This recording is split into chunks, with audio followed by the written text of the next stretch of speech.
যে কারণে সিনেমা থেকে দূরে আছেন মাহি। ঢাকাই সিনেমার আলোচিত অভিনেত্রী মাহিয়া মাহি বিয়ে ও সন্তানের জন্য বিরতি নিয়েছিলেন।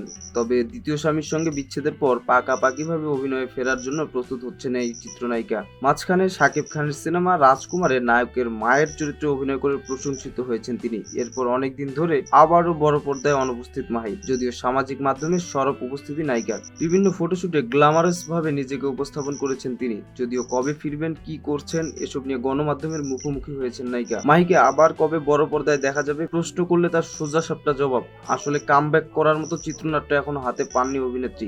তবে বেশ কটি চিত্রনাট্য হাতে এসেছে, এগুলো দেখেছি, কিন্তু অভিনয় করার ইচ্ছে হয়নি। মাহি বলেন, আমি নায়িকা হিসাবে অভিনেত্রী হিসাবে ফিরতে চাই, সে কারণে ভালো পরিচালক ও ভালো চিত্রনাট্যের জন্য অপেক্ষা করছি। শাকিব খানের সঙ্গে অভিনয় প্রসঙ্গে অভিনেত্রী বলেন, তার কোনো বিকল্প দেশে নেই। শাকিব খানের অভিনয় সত্তা ও স্টারডম গড গিফটেড। এখানে শুধু পরিশ্রম নয়, আর অনেক কিছুই রয়েছে।